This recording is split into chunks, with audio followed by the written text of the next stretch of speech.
My name is Tony Redmond. Welcome to The Greater Good, a forum where we discuss social issues strictly from a right and wrong, good and evil perspective. 2 weeks ago, I published a video entitled Change or Perish on the issue of climate change, and specifically the COP26 Climate Change Conference in Glasgow, Scotland. This video is a follow-up on the same subject and a summary of the outcome of that conference. The previous video featured speeches by Sir David Attenborough and Prime Minister Mia Mottley of Barbados as they raised awareness on the reality and urgency of the climate change threat. This video will feature the speech by Barack Obama to the conference assembly as he explained the reality of the situation to the next generation. There have been mixed reviews on the success of the conference, ranging from those who are congratulating themselves for a great job to those who are saying the whole project was a waste of time. And I must say, I got some mixed messages from President Obama's speech that leaves me a little concerned about the outcomes.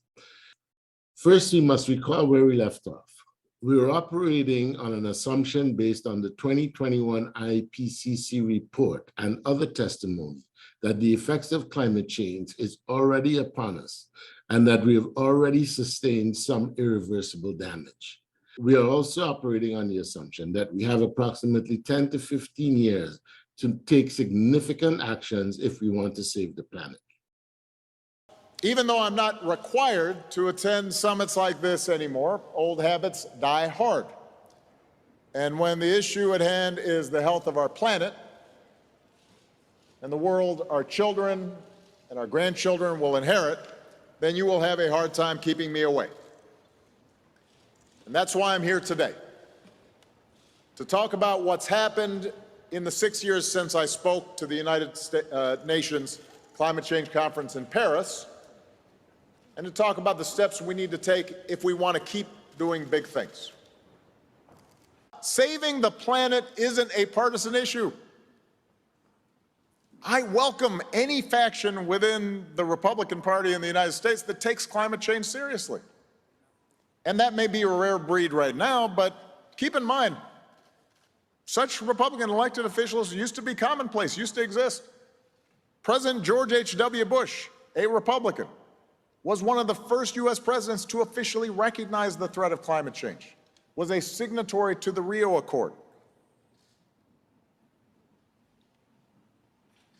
If we are going to act on the scale that's required, climate change can't be seen anywhere in the world as just an opportunity to score political points. And for those listening back home in the U.S., let me say this. It doesn't matter if you're a Republican or a Democrat. If your Florida house is flooded by rising seas, or your crops fail in the Dakotas, or your California house is burning down, nature, physics, science do not care about party affiliation. And what is true in the United States is true in every nation. We don't just need the Democrats or the Green Party or progressives to be working together on this existential problem. We need everybody, even if we disagree on other things. So President Obama's statement confirms the reality of the threat, the urgency, and who is most at risk. He also establishes that the solution requires global cooperation, and that climate change is the one issue that should not be handled as a partisan issue. In this clip, he raises my first concern and the biggest challenge to any level of success on this initiative: our tribal mindsets and systems, and the resulting current state of social unrest and conflict all over the world. I recognize we're living in a moment when international cooperation has waned. A moment of greater geopolitical tension and stress, in part because of the pandemic, in part because of the rise of nationalism and tribal impulses around the world. And yes, in part because of a lack of leadership on America's part for 4 years on a host of multilateral issues. I understand that it's harder to get international cooperation. There are more global tensions. But there is one thing that should transcend our day-to-day politics and normal geopolitics, and that is climate change. He points out that key major countries like China and Russia didn't even attend the conference. I have to confess, it was particularly discouraging to see the leaders of two of the world's largest emitters, China and Russia, decline to even attend the proceedings. And their national plans so far reflect what appears to be a dangerous lack of urgency, a willingness to maintain the status quo on the part of those governments. And that's a shame. So the likelihood of achieving global cooperation on this issue is remote at best. He then raises the second challenge, the opportunist or greed mindset that dominates our leadership decision-making. The most important energy in this movement is coming from young people. And the reason is simple. They have more stake in this fight than anybody else. And that's why I want to spend the rest of my time today talking directly to young people who may be watching and wondering what they can do to help.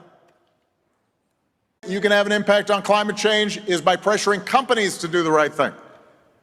Members of your generation have already shown you're willing to pay for products that you believe are responsible and responsive to the climate challenge, and that you're also willing to avoid those companies that are actually making climate change worse. I see this in my own daughters and their friends, their peer group, in terms of which companies they support and which products they buy. And not only are they sophisticated consumers, they're active and engaged citizens. And that's a message that CEOs will learn to understand.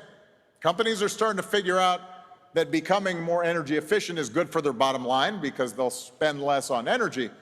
But you also have the opportunity to teach them that by getting serious about climate change, they have a chance to win loyal customers and employees.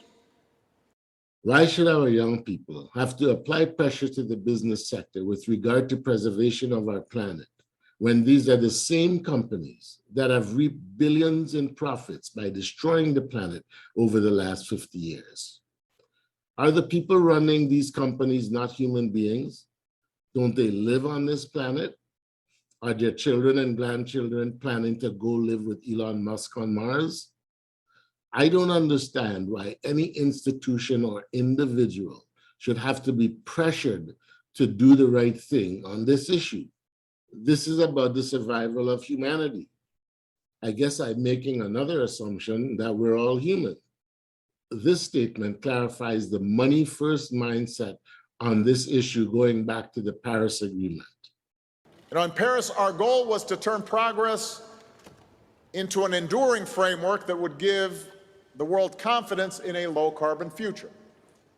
An agreement where countries would update their emissions targets on a regular basis. An agreement that would help developing nations get the resources they need to skip the dirty phase of development and help those nations that are most vulnerable to climate change get the resources they need to adapt. An agreement that would give businesses and investors the certainty that the global economy is on a firm path towards a clean and sustainable future. In other words, our hope was to create an agreement that gave our planet a fighting chance. That was our ambition. The investors are to get assurances while the planet gets a fighting chance.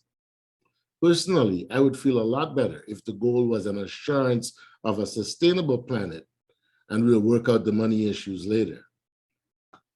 This recommendation to the young people brings up the third obstacle to a sustainable future: vote the issue. There are plenty of things that each and every one of you young people can do that won't require devoting your entire life to the cause, but will make a real difference. And the first and most important is, if you are age eligible, to vote the issue. Vote like your life depends on it, because it does. That would be perfect if it were possible. We don't vote issues in today's democracies. If we had what is known as direct or pure democracies, as practiced in ancient Greece, all citizens could vote on issues that affect them. But today's partisan models of democracy have been reduced to tribal popularity contests, and the winners serve the interests of those who finance them, not those who voted for them. In an ideal or true democracy, one that is not influenced by corporate bribes, President Obama's recommendation would make sense. But in today's politics, if there is going to be any movement on climate change, there has to be more green money flowing into campaigns than oil money or coal money. And I don't think that is the case today. The good news is that there is technology available that can facilitate direct or true democracy. The question is, do we really want to vote the issue, or do we want to keep our tribal popularity contests going? Because if we want to vote the issues, we actually have to pay attention and focus on truth and reality. The last concern I have with this message is the inconsistency with regards to the timeframes. We've already established that this is a time-critical matter and that we are behind schedule. With that in mind, one would think that the guiding principle would be as soon as possible. But I don't get that sense of urgency based on the time frame set in this conference. Earlier this year, the UK government, our hosts, announced a plan to cut emissions by almost 80% by 2035. This summer, the European Union put themselves on a path to carbon neutrality by 2050. Korea passed a Carbon Neutrality Act in September that requires the government to cut greenhouse gas emissions 35% or more by 2030. The Canadian government has laid out a path to carbon neutrality by 2050 with milestones to hit along the way.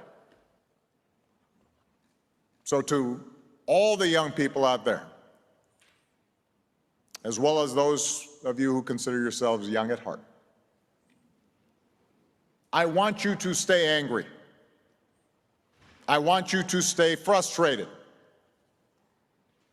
but channel that anger. Harness that frustration. Keep pushing harder and harder for more and more, because that's what's required to meet this challenge. Gird yourself for a marathon, not a sprint. I'm ready for the long haul if you are. So let's get to work. Thank you very much, everybody. Thank you. Time is relevant and relative when it comes to this particular existential threat. This is not a comet flying through space that will hit us next week. This comet already hit us. We just haven't felt the full impact yet. We need to start repairing the damage now. But it appears that we will continue to study and analyze the problem for a couple of decades. And unless we can identify a way for the right people to profit from this threat, the next generation will be saddled with the problem. So in summary, we have a critical, time-sensitive global crisis that threatens the future of humanity. This problem requires full cooperation of all leaders and populations across the globe. But we are in the middle of a number of national and international tribal squabbles, and some leaders don't even see this problem as being real. So until we resolve our squabbles and fix the money problem, it's going to be business as usual. What I hear is, young people, keep up the good fight, you're on your own. This is a complex issue that has immediate and long-term implications for people all over the globe. It is not affecting all of us the same way at the same time, but it does threaten all of us. Oil-producing countries and countries currently experiencing devastating climate events may see this issue from completely different perspectives.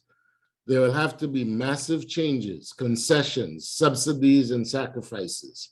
And if we don't all get on the same page and agree on solutions very soon, in 20 years, our children will be trading these masks for these masks. I hope you find this content useful and you will share it with others. Subscribe to our channel for information on other critical issues and how you may contribute to the greater good. And please leave us your comments and recommendations below. Let's build a better world together.